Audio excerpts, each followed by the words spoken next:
Today we are going to start web application and software. पहला session होगा इसका working with the accessibility option. So computer accessibility क्या होता है? सबसे पहले हम इसकी डेफिनेशन पढ़ लेते हैं. It refer to the user friendliness of the computer system for all regardless of the disability. It enables a person with the disability और the impairment to use the computer. इसमें सिंपल सा ये है कि computer में कुछ ऐसे features होते हैं जो कि सबके लिए अवेलेबल हो, चाहे वो पर्सन डिसेबल हो, किसी भी तरीके का डिसेबल हो, मोबिलिटी, स्पीच, विजन, कोई भी प्रॉब्लम उसको हो, लेकिन इसमें कंप्यूटर में बहुत सारे फीचर्स अवेलेबल होते हैं जिसकी वजह से वो कंप्यूटर को ईजिली फ्रेंडली तरीके से यूज़ कर सके. It is known as a assistive technology. There are the numerous types of impairment that impact computer usage. This include, तो इसको हम असिस्टिव टेक्नोलॉजी भी बोलते हैं एंड बहुत डिफरेंट टाइप के इम्पेयरमेंट्स होते हैं, जैसे कि mobility impairment, speech impairment, vision impairment, hearing impairment, specific learning impairment. Mobility impairment में आ जाता है कि जो पर्सन्स बेसिकली व्हील चेयर पर बैठे होते हैं और जिनका हैंड नहीं पहुंच पाता कीबोर्ड तक, तो कुछ इस टाइप की हम इम्पेयरमेंट को मोबिलिटी इम्पेयरमेंट कहते हैं. मोबिलिटी का मतलब होता है ना कि एक जगह से दूसरी जगह ना मूव कर पाना, तो मतलब व्हील चेयर्स वाली प्रॉब्लम जो होती है. फिर स्पीच इम्पेयरमेंट की आप जो है बहुत कोई भी ऑडियो की ज़रूरत हो गई, ठीक है, आपके ऑडियो की, तो वो आप ना दे सको. फिर उसके बाद विजन इम्पेयरमेंट, आप जो ब्लाइंड हो सकते हो या लो विजन हो सकते हो या कलर ब्लाइंडनेस हो सकती है. फिर हियरिंग इम्पेयरमेंट मतलब ऑडियो परसीव करने में, आपको सुनने में बहुत प्रॉब्लम हो. और स्पेसिफिक लर्निंग इम्पेयरमेंट में आ जाता है जो पर्सन्स बहुत ही ज़्यादा हाइपर सेंसिटिव होते हैं, मतलब बैकग्राउंड नॉइज़ को लेकर, जिनको ब्राइटनेस से बहुत ज़्यादा प्रॉब्लम होती है, ये सारी चीज़ें. लॉन्चिंग एसेसिबिलिटी ऑप्शन, कैसे आप एसेसिबिलिटी ऑप्शंस को लॉन्च कर सकते हो, मतलब कैसे इनको हम एनेबल कर सकते हैं. विंडो एक्सपी में जाना है, स्टार्ट पे क्लिक करना है, कंट्रोल पैनल या फिर आपको एसेसिबिलिटी ऑप्शन में जाके बाकी ऑप्शंस मिलेंगे. Various tabs in the accessibility option window. Keyboard tab to configure the accessibility option for the keyboard is displayed. अब क्या होता है कि कीबोर्ड, जैसा अभी हमने देखा कि कुछ लोगों को प्रॉब्लम होती है, तो एक कीबोर्ड टैब होता है जिसको करने से जो मॉनिटर होता है उधर ही आपका कीबोर्ड विजिबल होता है.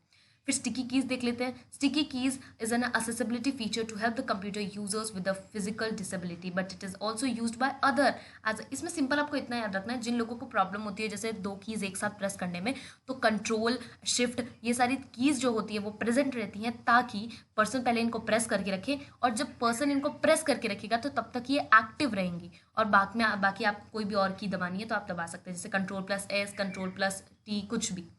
Filter keys is a feature of a Microsoft window का. ये एक ऐसा फीचर होता है जिससे आप क्या करते हो, जो रिपीटेड की स्ट्रोक्स होते हैं उनको ये इग्नोर करता है, ठीक है, जिससे टाइपिंग जो होती है वो बहुत ईजी हो जाती है. Toggle keys is an accessibility function which is design for the people who have the vision impairment and cognitive disabilities. Okay, when toggle keys is the turn on, computer emit sound cues on. ये simple चीज़ें होती है, caps lock, num lock, scroll lock. इससे ये toggle keys होती हैं जो कि ऑन रहती हैं, किसी कंप्यूटर में साउंड प्रोड्यूस करती हैं. ओके, जब ये ऑन रहती हैं तो ओके. नेक्स्ट है sound tab to configure the accessibility option for the sound is displayed. Sound का जो प्रॉब्लम होता है जिन लोगों को, उनके लिए. Sound sentry is a design to help the users with the auditory impairments. जैसा कि बताया, जो जिनको ऑडियो परसीव करने में प्रॉब्लम होती है. Sound sentry generate the visual warning such as a blinking title bar, flashing border. ये सारी प्रॉब्लम्स को ये हमको वार्निंग्स को देता है, जनरेट करता है. Show sound, it instruct the application that convey the information by the sound to provide the information visually through the text caption की हेल्प से आपको विजुअली ये सारा चीज़ आपको प्रोवाइड करता है. जो भी बेसिकली चल रहा होता है ऑडियो में, वो एज अ कैप्शन वो आपको दिखाता है. Display tab to configure the accessibility of the option is display for display is displayed. जैसे हाई कॉन्ट्रास्ट हो गया, ये एक्सेसिबिलिटी फीचर विजन इम्पेयरमेंट के लिए होता है, जिनको प्रॉब्लम, जिनको अच्छे से साइज या कलर नहीं दिख पाता, background for the ease of viewing, तो उनके लिए हाई कॉन्ट्रास्ट होता है. कर्सन ऑप्शन ये तो आपको high contrast most of the लोगों को पता ही होगा. Cursor option is also an accessibility feature that assist with the people with the vision impairment by changing the blink rate. या इसमें क्या होता है, जो आपका कर्सर का साइज होता है ना, उसको आप विड्थ बढ़ा सकते हो, कम कर सकते हो, एंड साथ में उसका कलर भी चेंज हो सकता है. फिर आता है माउस टैब. इसमें माउस कीज हो गया, इज एन accessibility फीचर. ये एक accessibility फीचर है. accessibility फीचर और कुछ नहीं है, जो डिसेबल पर्सन होते हैं उनके लिए हम क्या चेंजेस कर सकते हैं, वो सारी चीज़ें हैं. माउस में अब हम क्या चेंजेस कर सकते हैं, माउस कीज को assess the people who have difficult, the option uses the keyboard में बेसिकली माउस के ऑप्शंस आ जाते हैं. ओके, माउस की जगह आप वो कीबोर्ड वाला डिवाइस यूज़ करते हो जिसमें स्पेशली न्यूमेरिक कीपैड होते हैं. अब जैसे क्या होता है कि you have to scroll down, तो आप कीबोर्ड में ऑप्शन होता है स्क्रॉल का, तो जो लोग माउस नहीं पकड़ पाते उनके लिए। General tab enables you to configure the accessibility option for all the users, ये सब लोगों के लिए होता है। सीरियल कीज, ये एक एक्सेसिबिलिटी फीचर है that assist the people that have the difficulty using the keyboard और माउस, जिनको कीबोर्ड और माउस यूज करने दोनों में ही प्रॉब्लम होती है। They can use a special device जो आता है सिप, पफ या ब्रेड स्विचेस आती हैं। इससे क्या होता है, ये इनपुट दे देता है कंप्यूटर को थ्रू द सीरियल पोर्ट्स जो लगे हुए होते हैं उसके हेल्प से। आपको जो मोस्ट इंपॉर्टेंट इन सब में है वो यही वाला है, कीबोर्ड फीचर, ये आपको मोस्टली याद रखना है। This is I think not in your syllabus, तो ये भी आप देख सकते हो। ओके, अब हम बात करेंगे सेकेंड सेशन की, नेटवर्किंग फंडामेंटल। ये पूरा ही सेशन अपने आप में बहुत ज़्यादा इंपॉर्टेंट है। सबसे पहले हम बात करते हैं नेटवर्क की। कंप्यूटर नेटवर्क होता क्या है, is a collection of the different devices जब आपस में कनेक्ट हो जाते हैं तो उसको हम कहते हैं नेटवर्क। ओके, तो इसमें डेफिनेशन के तौर पे लिखा हुआ है, computer network is a collection of the computer and बाकी जो हार्डवेयर कंपोनेंट्स होते हैं interconnected by the communication channels, cables के थ्रू, सैटेलाइट्स के थ्रू ये कनेक्ट होते हैं आपस में, एंड इससे आप कोई भी रिसोर्स, कोई भी इंफॉर्मेशन शेयर कर सकते हो। अब बात करते हैं पीयर टू पीयर नेटवर्क की। Peer to peer architecture network में होता है, एक सर्वर होता है, एक क्लाइंट होता है। ओके, ये दोनों इनके जो रोल्स होते हैं ये आपस में अपने रोल्स को एक्सचेंज कर सकते हैं। They have the equal status and generally in such network each terminal has an equally component CPU, ठीक, competent CPU. Client server architecture में क्या होता है, एंड आप पीयर टू पीयर जो आर्किटेक्चर होता है उसमें उसको आप नॉन डेडिकेटेड सर्वर भी बोलते हो। ओके, तो ये पॉइंट भी आप इसमें ऐड कर सकते हो। अब हम बात करेंगे क्लाइंट सर्वर आर्किटेक्चर की। Network in which a certain computer have the special dedicated task providing the, इनका एक टास्क असाइन कर, इसमें भी एक क्लाइंट होता है, इसमें भी एक सर्वर होता है। क्लाइंट और सर्वर को स्पेशली उनका टास्क असाइन किया जाता है और वो अपने रोल्स को एक्सचेंज नहीं कर सकते हैं, and these are called the client server network. The computers which provide the service are called the server. जो सर्विस प्रोवाइड करते हैं, जो सर्वर का काम क्या होता है, बेसिकली क्लाइंट को वो सर्विस प्रोवाइड करना उनके नीड्स के हिसाब से। Okay, and that uses the server, और क्लाइंट्स क्या होते हैं जो कि सर्विस यूज करते हैं, जो कि सर्वर के द्वारा दी जाती है। टाइप्स ऑफ नेटवर्क क्या होते हैं, local area network, metropolitan area network and wide area network. LAN, MAN and वैन। लैन होता है लोकल एरिया नेटवर्क जो सिर्फ एक लिमिटेड ज्योग्राफिकल एरिया जैसे होम, स्कूल, एक कॉन्फाइंड लोकलाइज्ड एरिया तक सीमित हो, सिर्फ जैसे school, laboratory, office building. Metropolitan area network होता है कि जो कि कंप्यूटर और बहुत सारे डिवाइसेस को कनेक्ट करता है एक सिटी में या एक टाउन में। ओके, वाइड एरिया नेटवर्क होता है जो कि पूरा ब्रॉड एरिया कवर करता है इन द पूरी कंट्री में। अब हम बात करेंगे एडवांटेजेस, क्या क्या एडवांटेजेस है। डेटा शेयरिंग हो सकती है बहुत आसानी से नेटवर्क की हेल्प से। फाइल शेयरिंग हो सकती है, इससे आप टेक्स्ट फाइल, स्प्रेडशीट ये सब भेज सकते हो। हार्डवेयर शेयरिंग हो, hardware component such as printer, ये हार्डवेयर शेयरिंग हो सकती है। इंटरनेट एसेस शेयरिंग हो सकती है। बहुत ही अच्छे 4 आपको यहाँ पर एडवांटेजेस अभी दिख रहे हैं। ओके, हार्डवेयर शेयरिंग हो सकती है। You can purchase a single internet connection and share it among the other computers. आप कोई भी इंटरनेट एसेस ले लो, वाईफाई ले लो, एंड उसको डिफरेंट आप कंपोनेंट से कनेक्ट कर सकते हो। अब हम बात करेंगे इंटरनेट का, क्या इंटरनेट होता क्या है। Internet is a global system of interconnected computer network. Internet की आपको जो भी डेफिनेशन मिलती है आप कोई भी डेफिनेशन ऐड कर सकते हो, इट इज़ नॉट नेसेसरी कि आप यही करो। बस इंटरनेट का मतलब क्या होता है, इंटरनेट एक computer based world wide communication होता है। वर्ल्ड वाइड होगा ही, ठीक है, कंप्यूटर बेस्ड होता है, ठीक है। कंप्यूटर में बेसिकली आप इंटरनेट डलवाते हो एंड ये वर्ल्ड वाइड कम्युनिकेशन होता है, आपको ये इंटरनेट कहीं से मिल रहा है।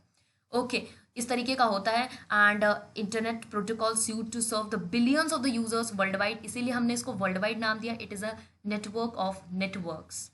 यूजेस, अब क्या यूजेस है इंटरनेट के।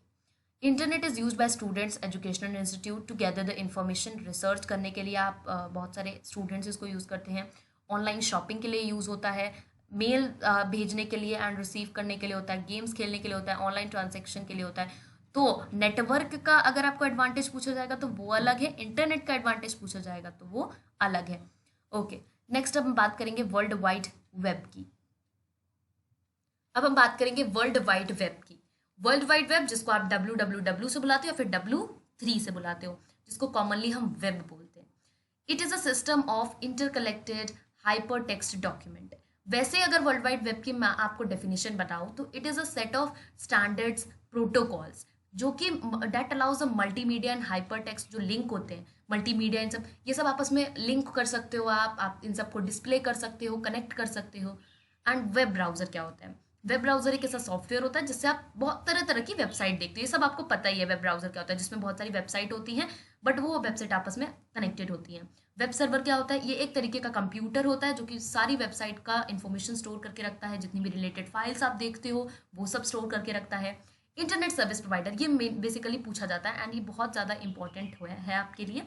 इंटरनेट सर्विस प्रोवाइडर कुछ नहीं है, इंटरनेट नाम से पता लग रहा है, जो चीज़ एक ऐसा ऑर्गेनाइजेशन जो कि आपको इंटरनेट प्रोवाइड करती है डिफरेंट डिफरेंट तरीके से, आपको मॉडेम के थ्रू प्रोवाइड कर सकती है, आपको वायर के थ्रू या फिर आपको सैटेलाइट के थ्रू, किसी भी तरीके से। ओके, थ्रू द इसके तरीके हैं ये, through dial up, through direct या फिर थ्रू द वायरलेस कनेक्शन, ये सारी चीज़ें। ओके, तो अब हम एक बार देख लेते हैं यहाँ डेफिनेशन में क्या लिखा हुआ है। An internet service provider is an organisation which provides you with access to internet, जो कि आपको एक सर्विस प्रोवाइड करती है या फिर इंटरनेट के थ्रू असेस प्रोवाइड करती है। तीन तरीके होते हैं, अभी हमने देखा डायल अप का तरीका, डायल अप का आप मॉडेम भी बोलते हो, फिर दूसरा डायरेक्ट जिसमें हार्ड वायरिंग की जाती है, और तीसरा वायरलेस कनेक्शन। ओके, तो जो डायल अप होता है उसका तो यूजिंग मॉडेम हो गया, और डायरेक्ट हार्डवेयर के भी तीन तरीके होते हैं, उसका इतना इंपॉर्टेंट है नहीं अभी यहाँ पर। एग्जाम्पल पूछा जाता है आप लोगों से, तो वोडाफोन, एमटीएस, एयरटेल, बीएसएनएल का फुल फॉर्म भारत संचार निगम लिमिटेड। ओके, अब हम बात करेंगे मॉडेम की। मॉडेम क्या होता है? It stands for the modulator, modem का MO यानी मॉड्यूलेटर, एंड डेम का demodulator, demodulator. Okay, it is a device जो कि डिजिटल कंप्यूटर सिग्नल्स को एनालॉग सिग्नल में कन्वर्ट कर देता है, या फिर उल्टा। ठीक है, जो डिजिटल कंप्यूटर सिग्नल्स होते हैं उनको एनालॉग सिग्नल्स में कन्वर्ट करना इसका काम होता है। Types of common internet connectivity, there are the different types of internet connectivity. आजकल तो बहुत टाइप की हो गई है, वायर, वायरलेस, और उसमें भी बहुत सारी कैटेगरी आ गई है। तो अब हम एक बार देख लेते हैं टेक्नोलॉजी एंड ये टाइप ऑफ कनेक्टिविटी। सबसे पहले क्या टेक्नोलॉजी है? ये डायल अप, अभी हमने देखा, ये वायर्ड होता है। DSL, ये भी वायर्ड होता है। केबल इंटरनेट एक्सेस, ये भी वायर होता है। 3G, ये वायरलेस होता है। वाईमैक्स वायरलेस होता है। तो अब आपको पेपर में ये पूछा जा सकता है कि हमें कुछ वायर के और कुछ वायरलेस जो कनेक्शंस होते हैं उनके एग्जांपल्स बताओ। तो वायर में dial up, DSL, cable internet, ये सारी चीज़ें आ गई, और वायरलेस में वाईफाई, वाईमैक्स, ये सारी चीज़ें। Okay, and 3G। Some of the commonly used internet connectivity are, क्या कॉमनली, अब यहाँ पर आपको सब कुछ ध्यान में रखना है। सबसे पहले हम बात करेंगे डायल अप की। डायल अप जो कनेक्शन होते हैं बहुत ही स्लो कनेक्शंस होते हैं। It is replace by the high speed connection such as a DSL and cable modem. तो हम इनको रिप्लेस कर देते हैं केबल से या DSL से। तो डायल अप क्योंकि बहुत ज़्यादा स्लो कनेक्शन, बहुत आपको स्लो कनेक्टिविटी प्रोवाइड करता है। अब हम बात करेंगे DSL। DSL का फुल फॉर्म होता है digital subscriber line, provide the internet access by transmitting the digital data, the internet access by transmitting the digital data को ट्रांसमिट करना वायर्स में, जो लोकल टेलीफोन नेटवर्क लाइंस होती हैं उनमें डिजिटल डेटा ट्रांसफर करके आपको इंटरनेट प्रोवाइड करना बहुत ही ज़्यादा ये फास्टर होता है डायल अप से। इसमें आपको कोई वेट नहीं करनी पड़ती कनेक्ट होने की, बट इसका लिमिटेशन ये है कि डायल अप से थोड़ा एक्सपेंसिव होता है और ये सारे एरियाज़ में अवेलेबल नहीं होता है। केबल इंटरनेट एक्सेस की बात करते हैं। केबल इंटरनेट एक्सेस एक ब्रॉडबैंड इंटरनेट एक्सेस है जिसमें आप केबल टेलीविज़न का यूज़ करते हो। ये भी सेम थोड़ा डायल अप से एक्सपेंसिव हो जाता है, पर हाँ क्योंकि इसमें आपको बहुत अच्छे से कनेक्टिविटी मिलती है जो कि बेटर होता है डायल अप से। 3G की बात करें तो 3G थर्ड जनरेशन का शॉर्ट फॉर्म है। 3G is the set of the standard used mobile devices में यूज़ होता है, सिंपल सी चीज़ है। वाईमैक्स का यहाँ पर फुल फॉर्म देख लो, world wide interoperability for the microwave access. ये एक वायरलेस कम्युनिकेशन है, स्टैंडर्ड डिज़ाइन है to provide the mobile broadband connectivity आपको प्रोवाइड करता है। जो वाईमैक्स होता है इसकी रेंज बेसिकली 6 माइल्स तक होती है। आपको पूछा जाता है वाईमैक्स और वाईफाई में डिफरेंस। पहले एक बार वाईफाई देख लेते हैं। वाईफाई का फुल फॉर्म, दोनों का फुल फॉर्म आपको लर्न करना है। पहले का था world wide interoperability for the microwave assess, दूसरे का है वायरलेस फाइडेलिटी। ये चीज़ें हो गई। अब नेक्स्ट आप सेकंड डिफरेंस क्या लिख सकते हो? सेकंड डिफरेंस इनका रेंज लिख सकते हो कि ये बहुत शॉर्ट रेंज और ये लॉन्ग रेंज में होता है। मतलब ये बेसिकली देख ले तो 100 यार्ड्स एंड ये 6 माइल्स तक। अब नेक्स्ट जो चीज़ वाईफाई में आती है कि उनका कितना MBPS है। MBPS होता है मेगाबिट पर सेकेंड, जो उनकी स्पीड होती है। तो वाईफाई की कितनी स्पीड होती है? वाईफाई की बेसिकली 11 MBPS स्पीड होती है एंड वाईमैक्स की 72 MBPS। ओके, एंड इनका डेफिनेशन आप लिख सकते हो। ये भी वायरलेस कम्युनिकेशन होता है, standard design to provide a mobile broadband, ये across a city and it mobile phones में नेटवर्क एक्सचेंज करने के काम आता है थ्रू द हॉटस्पॉट। ओके, अब हम बात करते हैं थर्ड सेशन की, इंस्टेंट मैसेजिंग ऐप्स के बारे में। बहुत आसान सेशन है, पहले के 2 सेशन बस तगड़ा से पढ़ना है आपको, बाकी सब तो आपका आ जाएगा। इंस्टेंट मैसेजिंग ऐप्स क्या होती हैं? जिससे आप अपना मैसेज को एक दूसरे से एक्सचेंज कर सकते हो, किसी भी पर्सन से अक्रॉस द वर्ल्ड। तो instant messaging app is the form of the communication through which you can exchange the text messages, audio call, video call, okay, through the across a world. Okay, तो यहाँ पर जो definition लिखी है, इसके अलावा भी आपको अगर समझ आ गया कि डेफिनेशन इंस्टेंट मैसेजिंग ऐप्स किस काम के लिए होते हैं, तो वो भी आप लिख सकते हो। Types of instant messaging software, there are 2 kinds of instant message. एक एप्लीकेशन बेस्ड होता है, एक वेब बेस्ड होता है, याद रखना। एप्लीकेशन बेस्ड होता है जो कि लैपटॉप पे होता है, ठीक है, बेसिकली। और एक होते हैं मोबाइल ऐप्स। अब हम बात करेंगे एप्लीकेशन बेस्ड की। Google talk, Yahoo messenger, Google hang outs, Skype, window live messenger, Rediff बोल, ये सारा एप्लीकेशन बेस्ड है। इंस्टेंट मैसेजिंग सॉफ्टवेयर जिसको आप डाउनलोड करते हो, इंस्टॉल करते हो कंप्यूटर पे। ओके, अब हम बात करेंगे वेब बेस्ड। वेब बेस्ड में ये मोबाइल फोन वाला नहीं है, वेब बेस्ड है। मोजिला फायरफॉक्स, गूगल क्रोम, ये सब भी इसी में आ जाता है, सेम वही Yahoo messenger for the web. की फीचर्स, अब क्या क्या की फीचर्स हैं, और आपको ये भी याद रखना है कि मोबाइल ऐप्स में क्या क्या होते हैं, टेलीग्राम, इंस्टाग्राम, व्हाट्सएप, ये सारी चीज़ें। एंड फेसबुक मैसेंजर, उसमें आप सिर्फ फेसबुक लिख देना, क्योंकि आप तो मोबाइल में फेसबुक का ही डाउनलोड करते हो, एंड जब कंप्यूटर में करते हो तो फेसबुक मैसेंजर।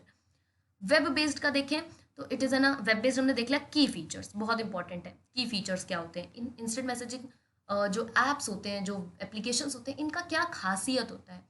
इनके ये खासियत होता है कि ये 24/7 अवेलेबल होते हैं। हम इससे ऑडियो कॉल कर सकते हैं, कॉन्फ्रेंसिंग कर सकते हैं। फिर तीसरा, हम वीडियो कॉल कर सकते हैं। फिर चौथा, हम इससे फाइल ट्रांसफर कर सकते हैं, कोई लिमिटेड नहीं है, आप कभी भी। फिर उसके बाद पांचवा, अनलिमिटेड चैट हिस्ट्री सेव रहती है। और फिर सिक्स, आपका ये बोल सकते हो कि इसमें आप ग्रुप्स बना सकते हो और इंस्टेंट कभी भी आप चैट कर सकते हो, ये सारी चीज़ें। Note, to use a instant messaging software a user must have the valid instant messaging account. Account तो होना ज़रूरी है। Chatting with the content, Google Talk, ये सारे तो स्टेप्स हैं कि आप कैसे, आई थिंक दिस ये इतने इंपॉर्टेंट नहीं है, पर जनरल रूल्स एंड एटिकेट्स, ये चीज़ बहुत इंपॉर्टेंट है। की फीचर्स, इंस्टेंट मैसेजिंग की डेफिनेशन, एंड एप्लीकेशन बेस्ड क्या सॉफ्टवेयर है बताओ, Google talk, Google hangout, Facebook messenger, ये सारे एप्लीकेशन बेस्ड है। एंड मोबाइल बेस्ड क्या है, टेलीग्राम, इंस्टाग्राम, व्हाट्सएप, फेसबुक, ये सारी चीज़ें। फिर उसके बाद क्या क्या एटिकेट्स आपको चाहिए होते हैं चैटिंग करते वक्त, क्या क्या रूल्स एंड रेगुलेशंस होते हैं ये। एंड फिर है उसके बाद गूगल टॉक। तो अब हम देख लेते हैं गूगल टॉक। ये I think most ignored topic है, बट ठीक है, फिर भी एक बार देख लेते हैं। Google talk is an instant messaging service है जो कि आपको टेक्स्ट और वॉइस दोनों अलाउड करता है। डेवलप्ड बाय, किसने डेवलप किया था, गूगल इंक ने। बहुत इंपॉर्टेंट, इतना तो पढ़ ही लेना, स्टेप्स तो ठीक है, चलो you can ignore them, but आपको एक बार सेफर साइड के लिए तो पढ़ सकते हो। Google talk can also be use for making the video calls. तो ये चीज़ बहुत अच्छी है फीचर। अगर आपको पूछा जाए 1 मार्क क्वेश्चन में कि ऐसा कौन सा सॉफ्टवेयर है, इंस्टेंट मैसेजिंग सॉफ्टवेयर, जो कि आपको वीडियो कॉल, वॉइस, टेक्स्ट सब कुछ प्रोवाइड करता है, तो वो है Google talk. Google talk is a free है and is available as a application based और वेब बेस्ड, दोनों तरीके से। एक ऐप की तरह भी है और एक वेब, मतलब आप वेबसाइट जो होता है उसकी तरीके भी है। जीमेल अकाउंट बहुत ज़्यादा ज़रूरी है गूगल टॉक के लिए। कुछ रूल्स की बात कर लेते हैं हम। कुछ रूल्स ये हैं कि आपका मैसेज हमेशा शॉर्ट रहना चाहिए एंड टू द पॉइंट रहना चाहिए। कैप्स लॉक आप अवॉइड करो। अगर आप कैप्स लॉक से बात करते हो, मतलब कैप्स लॉक यूज़ करते हो, तो ऐसा लगता है कि आप उन पर शाउट कर रहे हो। ओके, फिर ऑलवेज इंट्रोड्यूस योर सेल्फ, आप गुड मॉर्निंग के साथ, ग्रीटिंग के साथ भी स्टार्ट कर। बस ये कुछ चीज़ें हैं जो दिमाग में आपको याद रखनी है। स्टार्ट करना और एंड करना, आपका कन्वर्जेशन कुछ ग्रीटिंग के साथ है। You have to start with good morning, hello, hi, और या फिर आप और एंड करना है तो टेक केयर, बाय, इन सब चीज़ों के साथ। Give people time to respond, लोगों को टाइम देना है to respond. Don't type your message in the upper case, हाँ, एंड बहुत ही ज़्यादा रूड हो जाता है अगर आप कैप्स लॉक करते हो। Ask if the other person has a time to chat first, दूसरे के पास टाइम है चैट करने का कि नहीं। ऑलवेज इंट्रोड्यूस, आपको इंट्रोड्यूस करना है, ये सब चीज़ें। ओके, सेशन 5 देखते हैं, creating and publishing web pages. Blog, जिसे आप ब्लॉग कहते हो, बेसिकली ब्लॉग कुछ नहीं होता, कुछ आप पोस्ट बनाते हो, उसमें आप कुछ टाइप करते हो, अपने व्यूज़ टाइप करते हो, जो भी आपको इन्फॉर्मेशन देनी होती है या व्यूज़ आपको अपने रखने होते हैं, वो आप टाइप करते हो एंड पोस्ट कर देते हो, उसको आप ब्लॉग कहते हो। यहाँ पे तो ब्लॉग की बहुत ही बड़ी डेफिनेशन लिख रखी है, लेकिन अगर आपको मैं शॉर्ट डेफिनेशन बताऊं तो वो हो सकती है, तो वो हो सकती है ये कि ब्लॉग क्या होता है, online journal where entries are posted, जहाँ पर आप अपनी एंट्रीज पोस्ट करते हो। इस डेफिनेशन को लर्न करने की आपको कोई ज़रूरत नहीं है, सिंपल सी चीज़ है, जैसा मैंने आपको समझाया बिल्कुल वैसा ही है। एक ऑनलाइन वेबसाइट या वेबसाइट पे या किसी जो भी ब्लॉग की वेबसाइट्स होती हैं उन पे आप अपनी एंट्रीज अपने व्यूज़ रखते हो, उसको पोस्ट करते हो। ब्लॉगिंग क्या होती है, एक्ट ऑफ राइटिंग पोस्ट, जब आप उन पोस्ट को लिखते हो वो ब्लॉगिंग कहलाती है ब्लॉग पे। एंड ब्लॉगर वो होता है ऑब्वियस बात है जो पर्सन जो ब्लॉगिंग कर रहा है, जो ब्लॉग लिख रहा है। कुछ पॉपुलर वेबसाइट का नाम आपसे पूछा जा सकता है, वो है WordPress, blogger, blog.com, weebly.com, blogsome.com। WordPress क्या होता है, वर्डप्रेस एक फ्री वेब सर्विस है, ये एक फ्री है, आपको याद रखना है। That use to create up, जहाँ पे आप ब्यूटीफुल वेबसाइट बना सकते हो, ब्यूटीफुल ब्लॉग्स बना सकते हो। ब्लॉग एक्चुअली व्लॉग और ब्लॉग अलग होता है। WordPress has support for the themes which can make the blog or the web page look attractive। आपको अपने ब्लॉग्स को बहुत ज़्यादा अट्रैक्टिव दिखाना है तो उधर थीम्स भी हैं बहुत सारी। कैसे क्रिएट करना है ये ज़्यादा इंपॉर्टेंट नहीं है, तो फिर भी हम एक बार स्टेप्स देख लेते हैं। वेब ब्राउज़र आपको खोलना है, उसमें आपको जिस भी आपको वेबसाइट पे अपना ब्लॉग क्रिएट करना है उस वेबसाइट पर नाम डालो। एंटर ए यूनिक एड्रेस, एक यूनिक एड्रेस आपको रखना है। This is the address which other will use to view your blog. ठीक है, ये एक ऐसा एड्रेस है जिससे आपका दूसरे लोग ब्लॉग देख सकते हैं। वो एड्रेस आप यूनिक एड्रेस डालते हो, यूजर नेम डालोगे, पासवर्ड डालोगे, ईमेल एड्रेस डालोगे ब्लॉग क्रिएट करने का। ईमेल को सेंड होगा for activating your, and email will be sent above mention email to activate your blog account. Open your email, click on the activation link.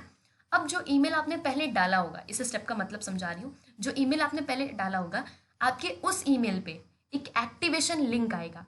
तो जैसे ही आप उस पर क्लिक करोगे तो आपका जो ब्लॉग है वो एक्टिवेट हो जाएगा एंड ईमेल एक्टिवेट हो जाएगा और अब आप ब्लॉग रेडी हो यूज़ करने के लिए। तो सबसे पहले आपको ब्राउजर खोलना है, उसमें एक यूनिक एड्रेस डालना है, यूज़र नेम डालो, पासवर्ड डालो, जो कि हर किसी चीज़ में करना पड़ता है आई थिंक। ओके, फिर उसके बाद ईमेल एड्रेस आप डालोगे और क्रिएट ब्लॉग पे क्लिक कर दोगे। फिर आपके ईमेल एड्रेस पर एक एक्टिवेशन लिंक आएगा, उस एक्टिवेशन लिंक को यूज़ करने के बाद आप रेडी हो अपना ब्लॉग लिखने के लिए। हाउ टू क्रिएट, कैसे क्रिएट करोगे, ये तो था कि कैसे अकाउंट क्रिएट करते हैं। वर्डप्रेस पे पोस्ट कैसे क्रिएट करोगे, लॉगिन किया आपने, वो तो कर दिया हमने।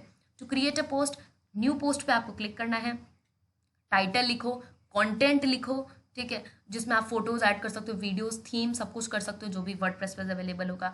एक बार आपने फिनिश कर दिया तो पब्लिश पे क्लिक कर दो और एक बार पब्लिश होने के बाद उसको सब लोग देख सकते हैं, ये सारी चीज़ें। Using offline blog editor, offline blog editor क्या होता है, those editor in which we can create a blog when we do not have an active internet. Simple, offline blog editor कुछ नहीं होता, वो एडिटर्स होते हैं जब online journals where the entries are posted when there is a no internet connection. या तो आप इसमें ये डेफिनेशन लिख सकते हो कि या ऑफलाइन ब्लॉग एडिटर्स वो होते हैं as an editor that let the bloggers to create a blog post. आप ब्लॉग पोस्ट क्रिएट करते हो but without an internet connection, ये चीज़ भी लिख सकते हो। ये सिर्फ उन लोगों के लिए, हाँ, जो याद कर सकते हैं उनके लिए यहाँ पर लिखा हुआ है। अब कुछ फ्री ऑफलाइन ब्लॉग एडिटर्स का यहाँ पर नाम है, Qumana, window live writer, blog desk, blog jet, mars edit. बहुत इंपॉर्टेंट है, लर्न कर लेना। ब्लॉग डेस्क का तो आपको याद रहेगा, ब्लॉग जेट आपको याद रहेगा, एंड मार्स एडिट, 3 याद कर लो, क्यूमाना आप याद कर सकते हो। ओके, ये सारी चीज़ें। अब कुछ एडवांटेजेस, अगर मैं एडवांटेजेस डिसएडवांटेजेस बताऊं आपको ब्लॉग के, तो वो हो सकते हैं कि ब्लॉग में क्या होता है कि हम अपने खुद के थॉट्स लिख सकते हैं, ये आपका एडवांटेज हो गया। डिसएडवांटेज में ये लिख सकते हो कि अगर आपने कोई चीज़ एंगर में, बहुत गुस्से में आपने अगर कोई चीज़ पोस्ट कर दी है तो आप बाद में पछताना भी पड़ सकता है, you might regret later, okay, later. And फिर एडवांटेज में आ सकता है कि बहुत इजी टू सेटअप होते हैं, कोई टेक्नोलॉजिकल इतना आपको नॉलेज नहीं हो तो भी चलेगा, बहुत इजी, जैसा भी हमने देखा पब्लिश करने पे आप लिख लो अपना सब कुछ टाइटल वगैरह के साथ एंड उसको पब्लिश कर दो। फिर डिसएडवांटेज ये हो सकता है कि क्या पता वो इनएक्यूरेट इन्फॉर्मेशन कैरी करते हो। एंड फिर एडवांटेज में ये होगा कि easy and quick to update होते हैं, कोई भी पोस्ट ऐड करनी हो तो कैसे भी कर सकते हो। एंड एक और तरफ ये होता है कि बहुत टाइम कंज्यूमिंग हो जाते हैं, ओके, मतलब हमेशा अगर आप एक बार आपको उसमें इंटरेस्ट आ गया तो ये रेगुलर हो सकता है। फिर एडवांटेजेस में आप लिख सकते हो, लोग कमेंट छोड़ सकते हैं, मतलब आपको बहुत सारे कमेंट्स आपके ब्लॉग पे आएंगे। लेकिन डिसएडवांटेज ऑब्वियसली बात है, रूड हो सकते हैं, इनअप्रोप्रिएट कमेंट हो सकते हैं। एडवांटेज फिर नेक्स्ट आप लिख सकते हो कि आपको अगर ब्लॉग किसी और का पढ़ना है तो आपको मिलियंस ऑफ ब्लॉग मिल जाएंगे। लेकिन डिसएडवांटेज ये होगा कि बहुत सारे डल ब्लॉग्स आपको मिलेंगे, ठीक है, आपको उसमें से चूज करना पड़ेगा कि कौन सा आपको पढ़ना है कौन सा नहीं। और डिफरेंट टाइप्स ऑफ ब्लॉग्स अगर मैं आपको बताऊं तो personal blog, company blog, micro blog. Micro blog में पता है क्या होता है, ये बहुत इंपॉर्टेंट आपको याद रखना है। माइक्रो ब्लॉग में सिर्फ 140 कैरेक्टर्स या 280 कैरेक्टर्स तक ही हम अपना ब्लॉग लिख सकते हैं, जैसे ट्विटर हो गया। ओके, ये सारी चीज़ें। अब हम बात करेंगे ऑनलाइन ट्रांजेक्शन की, जो हमारा नेक्स्ट सेशन है। ऑनलाइन ट्रांजेक्शन का मतलब होता है जब हम मनी ट्रांसफर करते हैं इंटरनेट के थ्रू, ठीक है। There are many benefits of the online transaction like fast transaction, speed, convenience. तो ये सब एडवांटेजेस हैं कि आप बहुत फास्ट हो जाता है, स्पीड होती है। Some of the popular online transaction, क्या क्या पॉपुलर यहाँ पर दिखा रहा है। IRCT, Indian railway catering and tourism corporation, ये आप इस इधर से फ्लाइट या ट्रेन टिकट्स बुक कर सकते हो। फ्लिपकार्ट, यहाँ से आप ऑनलाइन शॉपिंग कर सकते हो, जिसमें ऑप्शन होता है credit card, debit card, net banking, voucher, cash on delivery, इन सब के ऑप्शंस होते हैं। ईबे, ईबे से एक ऑनलाइन पोर्टल है जहाँ पर आप गुड्स को बेच सकते हो और खरीद सकते हो। Red bus and online portal for booking बस आपको बुक करनी है, बस टिकट्स बुक करनी है तो रेड बस। अगर आपको अपने सामान, घर के सामान को बेचना है या खरीदना है तो ईबे। फ्लिपकार्ट में आप चीज़ें खरीद सकते हो। आईआरसीटीसी में आप जो है ट्रेन और फ्लाइट की टिकट्स बुक कर सकते हो। Online shopping is a form of the electronic commerce होता है, जहाँ पे कस्टमर बेचता या खरीदता है अपने गुड्स को इंटरनेट के through. Online shopping could be useful, तब यूजफुल हो सकते हैं, देखो ये डिस्टेंस, कॉस्ट, टाइम को रिड्यूस कर सकता है। They do not have the sufficient time to visit store, जैसे किसी कस्टमर के पास इतना टाइम नहीं है कि वो स्टोर जाए, तो वो ऑनलाइन ऑर्डर कर देगा। Visiting a store is more expensive than purchasing a product online, ठीक है। अगर आप स्टोर तक जाते हो तो वो ज़्यादा एक्सपेंसिव होता है, इससे अच्छा आप प्रोडक्ट को ऑनलाइन ही खरीद लो। ए प्रोडक्ट और the service that is not available, और ऐसा होता भी है कभी कभी कि लोकल मार्केट में वो चीज़ अवेलेबल नहीं होती, बट वो चीज़ ऑनलाइन अवेलेबल आसानी से हो जाती है। नेक्स्ट सेशन 6 यहाँ पर है इंटरनेट सिक्योरिटी। इंटरनेट सिक्योरिटी एक ऐसी ब्रांच होती है कंप्यूटर की जो कि इंटरनेट से रिलेटेड होती है। It is an objective to establish the rules and measures to use against attack. Internet पे जो बेसिकली आपके कंप्यूटर्स पे, आपकी फाइल्स पे अटैक किया जाता है, उससे बचाने के लिए कुछ रूल्स एंड मेजर्स यहाँ पर आपको इंटरनेट सिक्योरिटी में पता लगते हैं। Best practice for the security, सबसे पहली चीज़ स्ट्रॉन्ग पासवर्ड यूज़ करो और उसको 2 या 3 हफ्ते में चेंज करते रहो। Use encryption software to protect your data from the unauthorised users. आप किसी वेबसाइट पे लॉगिन करते हो या अनऑथराइज्ड यूज़र को देते हो तो उसके लिए आपको सॉफ्टवेयर आपके कंप्यूटर में सेव्ड होने चाहिए, एंटीवायरस होने चाहिए। Never save your user name और password on the shared computer. कभी भी आपने एक ऐसा कंप्यूटर है जिसमें आप शेयरिंग करते हो तो उसमें अपना यूजर नेम और पासवर्ड कभी सेव नहीं करना। आई थिंक आपको पता होगा, जब अभी आप अपना पासवर्ड डालते हो तो साइड में एक ऑप्शन आता है कि do you want to save this, तो उसको कभी सेव नहीं करना है। अपनी पर्सनल इन्फॉर्मेशन मत शेयर करो। एंटीवायरस, एंटी स्पाईवेयर को अपडेट करते रहो। ब्राउजर जो कुकी है उसको हमेशा क्लियर करते रहना है। Keep the operating system and software application up to date. जितने भी आपके ऑपरेटिंग ओएस, आपके ऑपरेटिंग सॉफ्टवेयर है या सिस्टम है, उनको अपडेट करते रहो। फायरवॉल को इंस्टॉल करो। Firewall analyse the network traffic, जितना भी नेटवर्क ट्रैफिक होता है उसको एनालाइज करता है। Determine if the traffic should be allowed और नॉट, वो ट्रैफिक होना चाहिए या नहीं होना चाहिए। फालतू में कभी कभी आपका लैपटॉप लैग करता है। Never install software from unknown sources, अगर आपको नहीं पता तो वहाँ से आपको कोई भी चीज़ इंस्टॉल नहीं करनी है किसी भी सोर्सेज से। रिमूव अनवांटेड अननोन, जो भी आपको ऐसा लगता है कि ये सॉफ्टवेयर मैंने नहीं डाउनलोड किया था उस सबको हटा देना है आपको। These might have got installed without your knowledge, बिना नॉलेज, आपकी नॉलेज से आपको ऐसा लगा कि ये तो मैंने कभी डाउनलोड किया ही नहीं था, तो उसको फटाफट हटाना है। Clear data stored in a browser, it is not advisable to leave the web browser. Store data, user name, password, credit card detail, ये सब आपके ब्राउजर में स्टोर नहीं होनी चाहिए, कभी सेव नहीं होनी चाहिए। Okay, general guideline for managing a strong password, ये क्वेश्चन पूछा जाता है कि क्या कर सकते हैं। तो पासवर्ड की लेंथ आपकी हमेशा 12-14 कैरेक्टर्स की होनी ही चाहिए। Avoid keeping the password based on the dictionary words, letters, इन सब के नाम पे नहीं होना चाहिए। User name, pet name, relative, इन सब के नाम पे तो कभी मत बनाना अपना पासवर्ड। इसमें number, symbol, upper case, lower case सब कुछ होना चाहिए। कैपिटल लेटर्स, वही चीज़। Avoid using the same password for the multiple site, एक ही पासवर्ड को बहुत सारी साइट में मत यूज़ करो।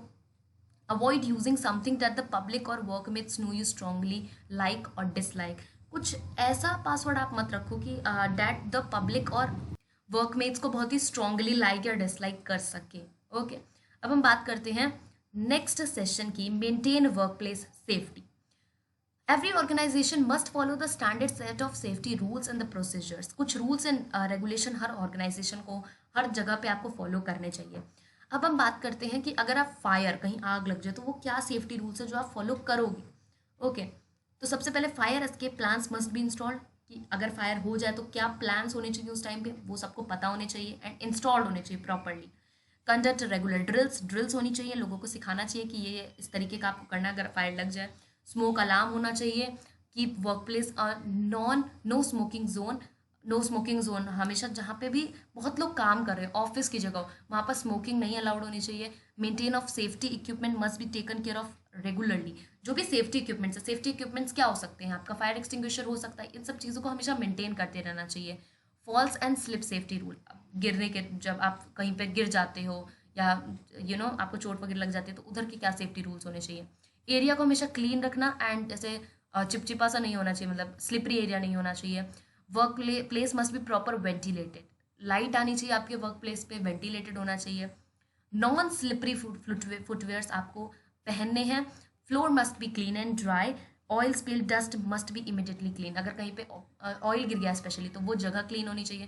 तो ये सब तो बेसिक चीज़ें हैं जो आपको दिमाग में रखनी है। इलेक्ट्रिकल क्या सेफ्टी रूल्स है। Electrical equipment should be approved by the recognised organisation, क्या क्या इलेक्ट्रिकल इक्विपमेंट्स लगने हैं वो सब आपको जो ऑर्गेनाइजेशन है उससे अप्रूव्ड होने चाहिए। Workers should be train to handle the electric equipment safely, जो जो वर्कर्स वहाँ काम करें एटलीस्ट किसी ना किसी को तो, मतलब मोस्टली हाफ जनता को तो ये तो पता ही होना चाहिए कि क्या क्या इलेक्ट्रिक इक्विपमेंट को कैसे सेफली यूज़ करना है, सबको ये मोस्टली पता होना चाहिए कि हैंडल कैसे करना है वो सिचुएशन को। Damage and hazardous electrical equipment should B immediately replaced, कहीं पे भी अगर कोई वायरिंग हो गई है, वायरर में कुछ टीयरिंग हो गई है, उसको हटा देना है। Heat emitting equipment should be kept away from the, ऐसा इक्विपमेंट जो कि जिसके अंदर से हीट निकलता उसको इलेक्ट्रिसिटी इक्विपमेंट से, मतलब इलेक्ट्रिकल इक्विपमेंट से दूर रखना है आपको। फर्स्ट एड क्या होता है, फर्स्ट एड एक इमीडिएट असिस्टेंट होता है, एक हमारा जिसे बोलते हैं ना हमारे साथ ही असिस्टेंस, तो वो एक इमीडिएट असिस्टेंस होता है और हमारी लाइफ सेव करने के लिए होता है। मतलब अगर कहीं हम इंजर्ड हो गए हैं या कुछ मिनिमाइज हेल्थ लॉस हो गया है तो अगर आपको प्रॉपर, जब तक आपको प्रॉपर मेडिकल एड नहीं मिल जाती तब तक वो एक इमीडिएट असिस्टेंस तक का काम करता है। Some rules of the first aid के क्या रूल्स है। Assure the injured to remain calm and not to panic, आपको जो जिस बंदे को चोट लगे उसको हमेशा काम करना है, शांत हो जाओ, मतलब इतना पैनिक नहीं होने देना उसको। Keep them warm if they are under the shock, अगर वो शॉक लग गया तो उनको वार्म रखो। Do not move the victim in the case of neck injury, अगर उसको नेक या बैक का पेन हो रहा है तो उसको मूव नहीं होने देना है। ऑक्यूपेशनल हिजार्ड क्या होता है, नाम से पता लग रहा है आप कहीं पे भी जॉब कर रहे हो तो वहाँ कोई हिजार्ड, कोई प्रॉब्लम, कोई इंसिडेंस हो जाता है, ठीक है, उसको कहते हैं is the illness one may acquired due to his occupation, उसके ऑक्यूपेशन के चलते अगर उसको कोई प्रॉब्लम हो गई है। कुछ टाइप की जैसे physical hazard, chemical hazard, biological hazard, behaviour, जैसे कुछ लोग इंडस्ट्री में काम करते हैं तो अगर वो किसी कपड़े की इंडस्ट्री में काम कर रहे हैं तो क्या पता उनको किसी चीज़ से एलर्जिक हो जाए, तो ये सारी चीज़ें, तो ये सारे डिफरेंट टाइप्स ऑफ हैजार्ड्स आप देख सकते हैं। लास्ट सेशन की हम यहाँ पे बात करते हैं प्रिवेंट एक्सीडेंट एंड इमरजेंसी, अगर कोई एक्सीडेंट हो तो उसको कैसे बचाना है, कोई इमरजेंसी आ गई हो तो उसको कैसे हैंडल करना है। एक्सीडेंट होता है एक अनप्लैन्ड, एक अनएक्सपेक्टेड इवेंट होता है जो कि अचानक से हो सकता है। It can happen all of sudden and may lead to unwanted और अनप्रिडिक्टेबल आउटकम्स। ओके, अचानक से ऐसी चीज़ हो जाए जिसको मतलब आप नहीं चाहते हो, मतलब उसका आउटकम ऐसा निकल गया, चोट लग गई, बहुत ज़्यादा खून बह रहा है, ये सारी चीज़ें। बहुत डिफरेंट डिफरेंट टाइप के एक्सीडेंट होते हैं। नीचे से स्टार्ट करते हैं, सबसे पहले स्पोर्ट्स से रिलेटेड एक्सीडेंट, क्लिनिक से रिलेटेड क्लिनिकल जो एक्सीडेंट्स होते हैं, रोड ट्रैफिक पे, इंडस्ट्रियल डिजीज होती है, या आप स्लिप कर गए, फॉल कर गए, तो ये सारे एक्सीडेंट होते हैं। एक्सीडेंट का तो नाम ही अचानक से हो जाना। हैंडलिंग एक्सीडेंट, कैसे आप उसको हैंडल करोगे। Accident must be handled carefully, the accident should be handled compassionately without assigning blame on the others. Every organization must follow SOP for accident handling. Safety measures must be placed. Safety measures रखना है, हर organization को SOP को follow करना है। Immediately call the medical team को बुलाओ, अगर कोई इंजरी हो गई, अलर्ट रहो, अटेंशन रखो, ठीक है। जितने भी नंबर्स हैं इमरजेंसी नंबर सब कुछ सेव करके रखना है। अब इमरजेंसी में देखते क्या है। एक any unexpected situation that needs an immediate attention, ये तो बिल्कुल ही अनएक्सपेक्टेड होती है, जिसको इमीडिएट अटेंशन चाहिए होती है और एक्शन चाहिए होता है, इसमें आप थोड़ी देर का भी वेट नहीं कर सकते। तो ये सारी चीज़ें। इमरजेंसी सिचुएशन इज वन, एक ऐसी सिचुएशन होती है जहाँ पे थ्रेटन्स द एम्प्लॉय, कस्टमर और द पब्लिक। अब जैसे एम्प्लॉयज़, कस्टमर या पब्लिक को कोई खतरा हो गया, या कोई ऑपरेशन डिस्टर्ब हो गया, शट डाउन हो गया, कॉज कोई फिजिकल या एनवायरमेंटल डैमेज हो गया। टाइप्स ऑफ इमरजेंसी की हम बात करते हैं। Various types of emergencies are there. There should be an emergency management plan to handle the. तो ये बस यही बताया गया है कि कितनी टाइप्स की इमरजेंसी होनी है। हमें हर टाइप की इमरजेंसी के लिए हमारे फ़ोन में नंबर्स तो सेव होने चाहिए, हमें उसको हैंडल करना एटलीस्ट थोड़ा तो आना ही चाहिए। Chemical spills, extreme heat waves, जैसे कोई धूप में जाता है चक्कर खा के गिर जाता है तो उसको क्या करना चाहिए उसके बारे में आपको बताना। Droughts, pandemic, terrorist attack, fire, floods, thunderstorm, ये सारे इमरजेंसी हैं। ओके कि आपको बताता नहीं है कि फायर, आग लगने वाली है, फ्लड आने वाला है, थंडरस्टॉर्म, टेररिस्ट अटैक होने वाला है, पैंडेमिक होने वाला है, ड्रॉट, हीट वेव से ही अब चक्कर खा जाएगा, आपको नहीं पता। लेकिन हाँ, आप हीट वेव से ऑब्वियसली बात है कि किसी को आप बाहर धूप में जाने से दोपहर के टाइम पे मना कर सकते हो, शाम को चले जाना, रात को, ये सारी चीज़ें। कुछ टाइप की इमरजेंसीज यहाँ पर बता रखी हैं। फायर, एक्सप्लोजन, वही सारे, हरिकेन, टोर्नेडो, वही सब। प्रोटेक्ट, अब प्रोटेक्ट कैसे करोगे? Hazard and the source of hazard. A hazard is a anything, hazard भी बहुत इंपॉर्टेंट है। देखो, emergency, accident, first aid, hazard, इन सब की डेफिनेशन आपको आनी चाहिए। एंड इनके टाइप्स या कैसे इनको प्रिवेंट करना है। डिफरेंट टाइप्स के यहाँ पर फिजिकल, केमिकल, बायोलॉजिकल, मैकेनिकल। वैसे इन सब ये सब चीज़ें तो आई थिंक आपको पेपर में अगर पूछ ली जाएगी तो आप कुछ लिख दोगे, बट जो ऊपर वाले 2 सेशन है ना, वो ऐसा है कि आपको पढ़ना ही है। They are very much important. Okay, अब इवैक्यूएशन की बात करते हैं। इवैक्यूएशन भी बहुत इंपॉर्टेंट है। It is the process of emptying a place in case of an emergency. कोई भी इमरजेंसी, कोई भी हैजार्ड, कोई भी डिजास्टर, हैजार्ड नहीं, कोई भी डिजास्टर हो जाए तो उसमें आपको जल्दी से जगह को खाली कर देना है। Every company must ensure the following points. एक इवैक्यूएशन पॉलिसी तो होनी चाहिए कि अगर कोई इमरजेंसी आ जाए तो आपको जगह को जल्दी से जल्दी खाली, जितना हो सके खाली करना है, जितना जल्दी हो सके उतना ज़्यादा उसको प्लेस को एम्प्टी करना है, कोई भी चीज़ के बारे में ध्यान नहीं देना है। Organisation must have the designated assembly point for the emergency. सबको ऐसे होना चाहिए कि अगर कोई इमरजेंसी आ गई तो आप सबको बाहर निकल के यहाँ इकट्ठा होना है। Floor plans with the evacuation routes posted in the work areas. Floor plans, अब जैसे क्या होना, रास्ता होने चाहिए, गेट्स होने चाहिए, इमरजेंसी गेट्स होने चाहिए।